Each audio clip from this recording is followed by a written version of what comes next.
afternoon, Retriever fans. Welcome to the March edition of the Retriever Roundup. I'm your host, Dan Lahat. It's been a hectic winter-spring transition here at UMBC as the basketball teams concluded their action up at the America East Tournament, while the baseball, softball, men's lacrosse, women's lacrosse, and the tennis teams have gotten their spring season underway. After a turbulent 2013 season, the UMBC softball team has come out in 2014 swinging, and they've already hit their stride. First day of the UMBC Dog Pound Invitational as the Retrievers had the second game of the day, hosting the Drexel Dragons at 1:45. Taylor Hall put the Retrievers up 1-0 with an RBI single in the third. Here in the fourth inning, the bases are full and Danielle O'Neill reaches on an error, scoring a run, putting UMBC up 2-0, and then Bridget O'Malley would walk in the next at-bat. The Retrievers would go up 3-0 in the fourth. Freshman pitcher Jessica Holte, coming off her first career loss, kept the Dragons in check. Here in the seventh inning with a runner on, she manages to work around the damage here with a ground out to her, and then the game would end on this ground out to the catcher.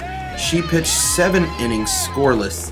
Retrievers would win 3-0. Holte would improve to 10-1. Hosting Hampton in the final game of the UMBC Dog Pound Invitational, bottom of the first inning, Taylor Hall goes yard. This solo shot put UMBC up 1-0. From there, Jessica Holte, the pitcher, would shut down Hampton. She had 7 strikeouts and only allowed 1 run in 7 innings. Hall up again here in the bottom of the fourth inning, and she would single through the left side.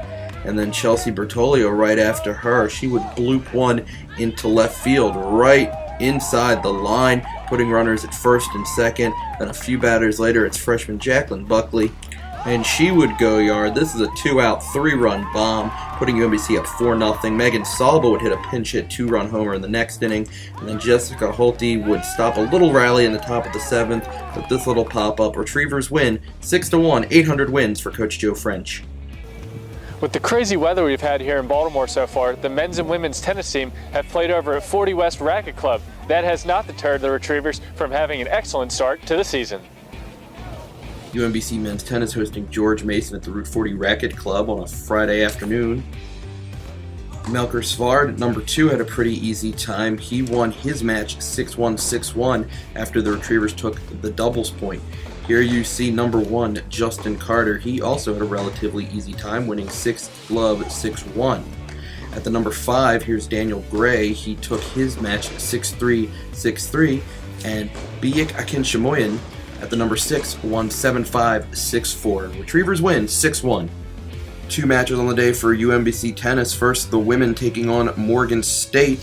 Josephine Stang-Jansen would help them to a 6-1 victory. She would take number 6 singles and number 3 doubles with partner Miriami Dolashvili, who also won at number 3 singles against the Bears and number 1 singles against UMES.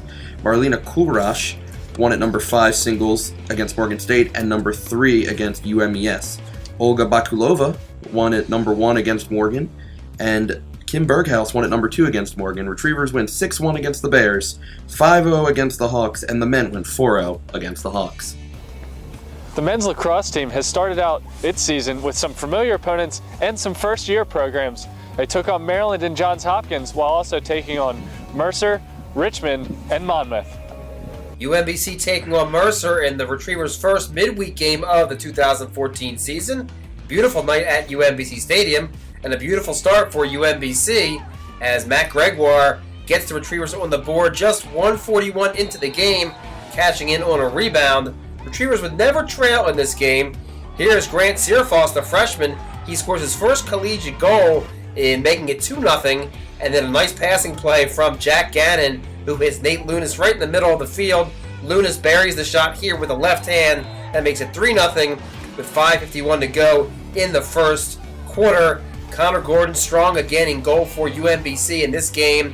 Gordon, his 5th straight game with 10 or more saves. He makes a couple of point-blank stops there, 4-2 at the half, but the Retrievers would turn it on in the third quarter. Nice passing play there. That's Jack Gannon getting his second of 2 back-to-back goals. That would make it 7-2, and then the route was on. Steve Windsor, a nice dodge and score there.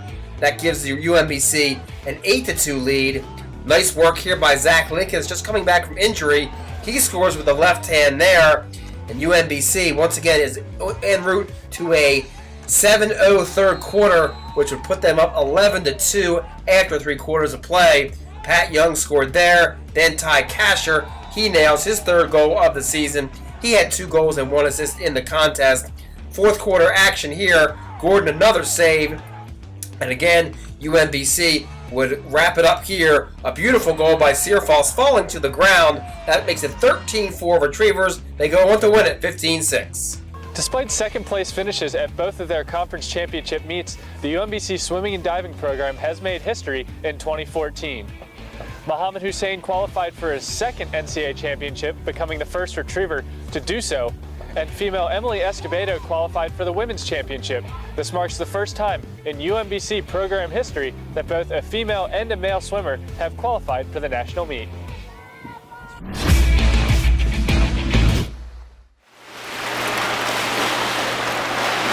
You know, it's been tougher this year. You know, when you get fast, it's harder to get faster every year. So this year was a lot different. Last year I dropped 3 seconds in 200 IM. This year I only dropped around half a second. So even though like I practice harder and everything, but it's only focused on the small details to get faster and faster every time. You know, last year after the 200 IM, I said to myself, you know, next year I want UMBC to be scoring at NCAAs. So I want to be top 16 next year. And this year I'm already 15th on the nation right now and waiting for Pac-12 to go next week. So hopefully this year we can score it at NCAAs. Before I came here, it was just like studying. I don't really care about studying. I only care about swimming. After I came here, I was like, oh, okay. Now, like, I have a career. I have to focus on my studying. I have to focus on my swimming. And it's a lot different. In Egypt, it was a little bit hard to like study and swim at the same time. So here it's a little bit organized and better. Well, hopefully after May, hopefully I can go to grad school, and I actually want to keep swimming. I was on the FINA website today in the morning. I just found out that the World Champs is going to be next year in Russia, so I want to do that. And in 2016, hopefully I can go to the Olympics.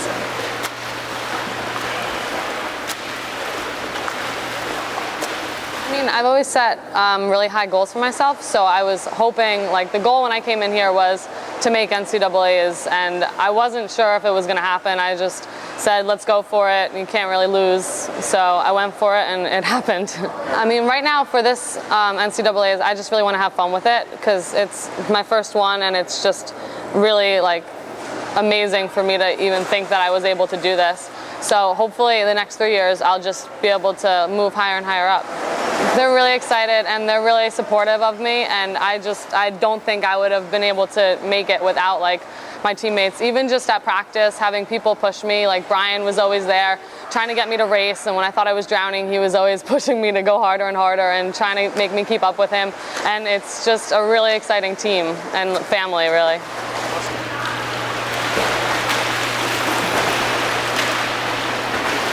There's a lot to say. Firstly, yeah, we didn't win team championships this year, but I'll tell you what, the way our team felt, even getting second was a team championship for us. Our men were challenged more than we ever had before. Our women had a great meet as well, and it's just a great competition. What we found is that our men and women came together as individuals more, which made it more exciting. Then you look at what happened at the end of the season. We're able to have Mohammed sitting at 15th right now in the nation, Emily 26th in the nation. We're just so proud because this is history. You know, we're making history here with our program. Our third female, our first male, it's the first athlete to go twice in a row, and now we have a male and a female in the same year.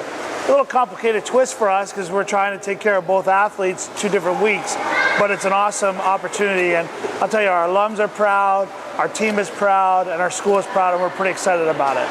Although both the men's and women's basketball teams' seasons came to an end in Albany at the America East Championships, it was quite the experience for the players, coaches, and fans alike.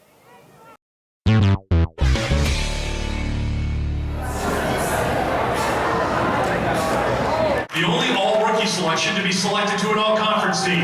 She ranks 4th in scoring, 6th in rebounding, and 4th in field goal percentage.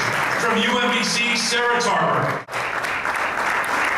Our third team all-conference. From UMBC, my neck of the woods, Sarah Tarver. From New Hampshire, Elizabeth. The Rookie of the Year award goes to a 5-time Rookie of the Week selection. She is one of only 3 players to rank in the top 10 of the conference in scoring, rebound, and field goal percentage. Her 13.7 points per game average is the highest for a freshman since 2009-2010. She scored 20 points or more 6 times this season and led all freshmen with 5 double-doubles. The American East Rookie of the Year from UMBC, Sarah Tarver.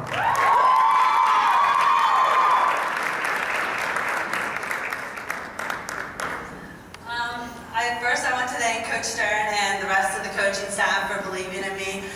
And of course to the teammates and my family, just for your love and support throughout the entire season. The rest of the coaches, thank you so much for voting for me. There's so many good young players in the league, and I'm truly honored. So thank you again, and good luck this weekend. It's great. I mean, I just can't believe it. It's honestly like kind of like shocking. Like, oh my gosh, you know, because like playing, you don't like really play for an award. You just play to play. So it's great to be recognized for it. So how do you feel receiving this award today? It feels great. Probably couldn't do it without all my coaches and teammates and all the support I had. So how do you feel seeing these players get these awards today? I think it's a really great thing for our university and for our athletic department and our program to see these 2 wonderful women, Sarah and Taylor, bring home these awards. I think it shows that our future is really, really bright. They work really hard both on the court and in the classroom, and it's a very definitive sign that we're on the up and up and great things are ahead. 5 Rookie of the Week honors. He is the league's leading freshman scorer and 4th overall. From UMBC, Rodney Elliott. Team, he's one of only 2 players to rank in the league's top 5 in both scoring and assists. From UMBC, Rodney Elliott. This year, but there was one really outstanding freshman, and I couldn't agree more with this choice. Let's meet the Rookie of the Year in the America East. UMBC's first ever Rookie of the Year honoree. He was a unanimous choice for the award, scoring 20 or more points 7 times this season. He is 4th among scoring leaders, averaging 15.4 points per game, and was 2nd in conference games. Also a 3rd-team all-conference selection, he is the lone player in the league with 400 points, 100 rebounds, and 100 assists this season. The America East Rookie of the Year from UMBC, Rodney Elliott.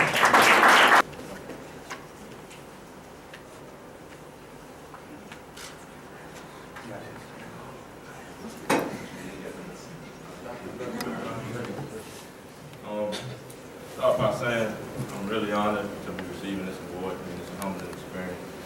I want to thank my family, my parents, my coaching staff. Who knows where I would be without their support. I want to thank all the people at our school, the administration, and all the trainers. I want to thank all the officials here that voted for me and all the coaches. This award could have been given to anybody else. And just good luck to everybody. Stay healthy and see y'all on the court. That's all we have for this Retriever Roundup. Be sure to log on to UMBCRetrievers.com for all the latest news, updates, and photos. I'm your host, Dan Lahat.